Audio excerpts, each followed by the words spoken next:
उसको न्याय मिलना चाहिए। उसके साथ आत्महत्या अगर वो की है तो उसको भी गोली ही मारा जाए, क्योंकि हम लोग जान के बदले जान चाह रहे हैं। अच्छा, हाँ आपके पिताजी को? हाँ, डांट के भगा दिया था। एसपी यहाँ के अम्बेडकर नगर के एसपी? कप्तान सर, सॉरी कप्तान अच्छा, सर। अच्छा। थाने से? नहीं, थाने से नहीं, अकबरपुर तहसील? गए थे। अच्छा, हाँ, वहाँ से उनके ऑफिस से भगा क्या दिए थे। बोले वो? वो पिताजी को डांट के भगा दिए। जी, तो आपको कितने आरोपी थे? आपको आपकी बहन ने कुछ बताया था? जी जी, वो बताई थी, एक मीरा देवी थी, एक अरशद करके थे। इन लोगों का इसमें हाथ है और इसके बाद 2 लोगों को पहचान नहीं रही है। जी, जी तो आप उनकी बड़ी बहन हैं। जी। तो ये मीरा देवी कौन थी? पहले तो ये उंगलियां उठी कि बच्ची भाग गई है। चाची ने पहले सबके यहाँ फ़ोन करके बताया है कि रजनी भाग गई है और वो घूम कर टहल कर फिर आएगी। उनका सीधा सा एक सिद्धांत था उसको भगाने का, उठवाने का, उसके साथ बलात्कार करवाई। और बलात्कार होने के बाद बच्ची इमोशनल हो गई। इमोशनल होने के बाद बच्ची बहुत ज़्यादा दुखी हो गई। दुखी होने के बाद स्वागत है आप सभी का हम दिखाते हैं सच यूट्यूब चैनल पर। तो आइए आपको हमारे एक अम्बेडकर नगर ज़िले में एक ऐसी घटना के बारे में बताते हैं जिसे जानकर आपका दिल सहम जाएगा। तो ये घटना है कांदीपुर पोस्ट हिल जलालपुर, कटघर मूसा, तहसील जलालपुर, थाना मालीपुर, अम्बेडकर नगर। रजनी उपाध्याय नाम है बच्ची का और ये 13 साल का उम्र था इसका। और इनके साथ कुछ दिन पहले 16 सितंबर को इनके साथ गैंग रेप हुआ। पहले इनको उठाया गया, किडनैप किया गया, फिर इनके साथ गैंग रेप हुआ। बच्ची 2-3 दिन बाद घर आई, जहाँ तक हमें मालूम है अभी। इसके बाद घर वालों से पूछते हैं, फिर उन्होंने प्रशासन के चलते ना सही न्याय ना मिलने के कारण प्रशासन से मजबूर होकर अपने जान की आहुति दे दी।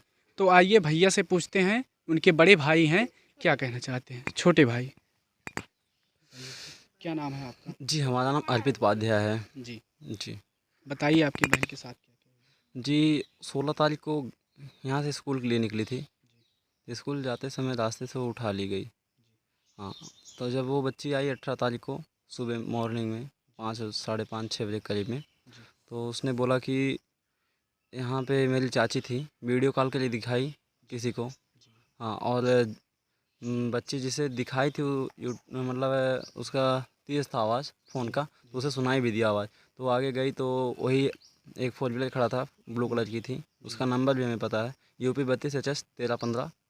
और उसी 4 व्हीलर में 2 लड़के थे, जी, उन्होंने बैठा लिया गाड़ी में उसे पकड़ के। हाँ, और वो जो आगे खड़ा था एक आदमी जिससे हमारी चाची बात कर रही थी, उनका नाम अरशद है। वो अरशद जी जो थे, उन्हें इशारा की कि यही लड़की है। तो आने के बाद वो बच्ची इसने बयान दिया मालीपुर थाने में भी, और घर पे हम लोगों से बताया था। जी, और 112 नंबर पे हम लोग कॉल किए थे 16 तारीख को। जी, हाँ, फिर इसके और बाद फिर 112 पे कॉल किए थे। फिर पिताजी जाके वहाँ पे गुमशुदगी का रिपोर्ट भी लिखवाए थे। जी, हाँ, तो प्रशासन सही से काम, वो बच्ची आई तो बोली, बयान भी दी, नामजदगी रिपोर्ट भी करवाई जी, हम लोग, तो भी प्रशासन सही से ध्यान नहीं दिए। जी, तो फिर प्रशासन क्या ध्यान नहीं दिए, इसी की वजह से वो बच्ची बहुत उदास उदास से चल रही थी। पिताजी लेके गए अकबरपुर, SP के यहाँ, सब जगह गए, यहाँ से लखनऊ तक गए हैं पिताजी। तो जो यहाँ पे अपने SP सर हैं, उन्होंने पिताजी को डांट के भगा दिया था। अच्छा, हाँ आपके पिताजी को? हाँ, डांट के भगा दिया था। एसपी यहाँ के अम्बेडकर नगर के एसपी? कप्तान सर, सॉरी अच्छा, कप्तान सर। अच्छा, थाने से? नहीं, थाने से नहीं, अकबरपुर तहसील? गए थे। अच्छा, हाँ, वहाँ से उनके ऑफिस से भगा क्या दिया। बोले वो? वो पिताजी को डांट के भगा दिए, बोले तुम ही गलत हो, तुम्हारी बच्ची गलत थी, ऐसा ऐसा बोले उल्टा सीधा। तो बच्ची को बहुत बुरा लगा। तो फिर पापा DM सर के यहाँ गए। DM सर के यहाँ गए तो DM सर ने वो बच्ची को चॉकलेट खिला के बोल दिए, आप जाओ, आपका काम हो रहा है, आपका देखा जाएगा। हाँ, तब फिर वहीं से पापा चले गए। 29 तारीख को गए थे पिताजी, तो वहीं से चले गए लखनऊ के लिए पिताजी। हाँ, CM जी के पास, योगी दादा के पास। तो वहाँ पे गए तो उनसे मुलाकात नहीं हुई। बाकी जो उनके अंडर में काम करते हैं उन लोगों से मुलाकात हुई। हाँ, तो बताए तो बोले ठीक है, हाँ आपका काम होगा।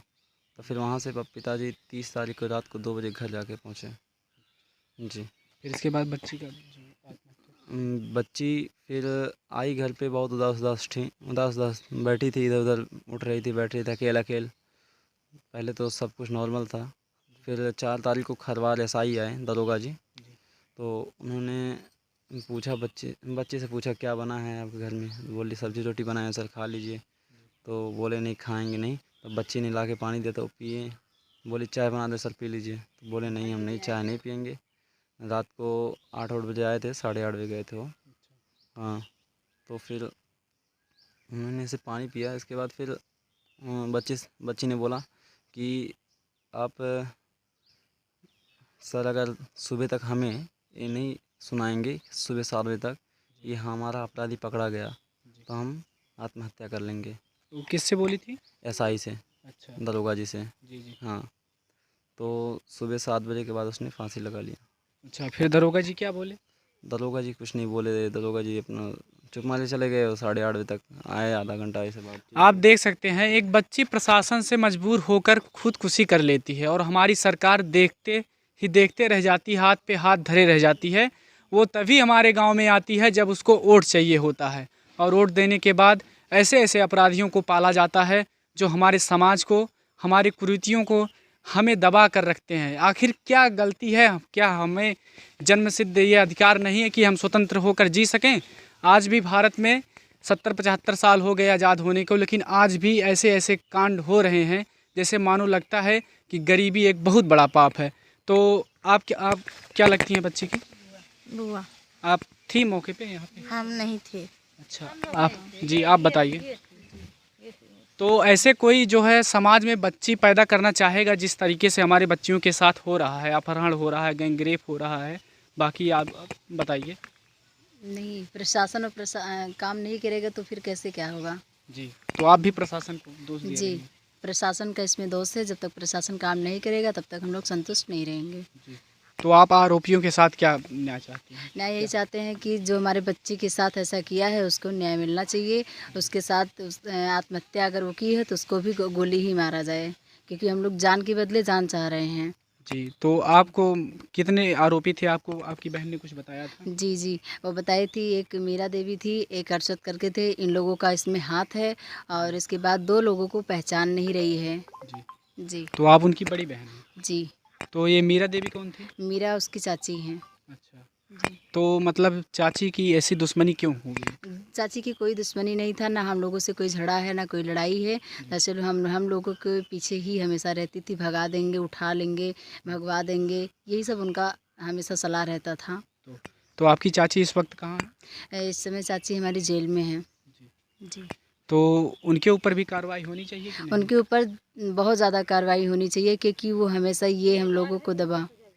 उनको क्या सज़ा मिलनी चाहिए? उनको सज़ा मिलनी चाहिए, जैसे हमारी बच्ची के साथ हुआ वही उनको सज़ा मिलनी चाहिए। फांसी के बदले फांसी चाहिए उनको, बस तभी हम संतुष्ट होंगे। बच्ची की माता जी कहाँ हैं? जी, आपकी माता जी? आप मेरी माताजी घर पे हैं, और माताजी हमारे परेशान हैं, पिताजी भी हमारे परेशान हैं। पिताजी हमारे बेहोश थे, मम्मी भी हमारे ब्लड प्रेशर की मरीज़ हैं। बस मैं घर में, हम थे, हमारा भाई था, और फांसी लगने की वजह से हम गांव वालों को बुलाएं, इधर से उधर सबको बुलाया गया।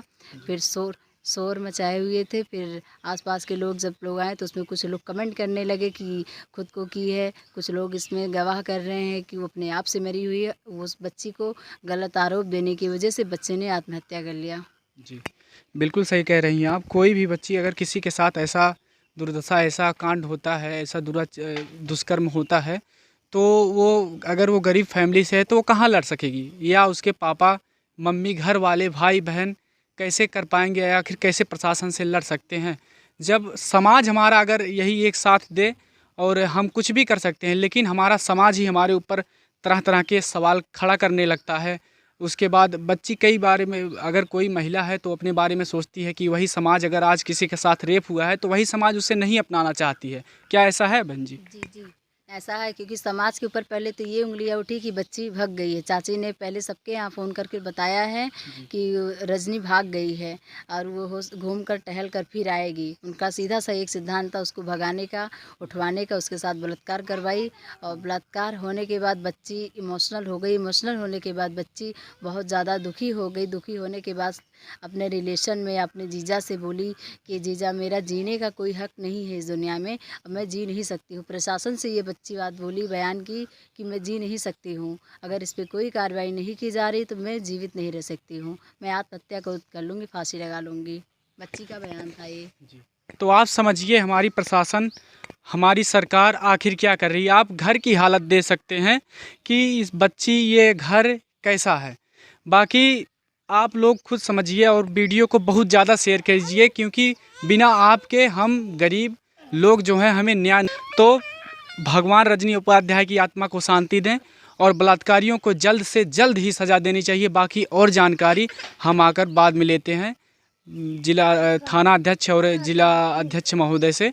तो अब तक के लिए धन्यवाद, बने रहिए हमारे यूट्यूब चैनल हम दिखाते हैं सच में।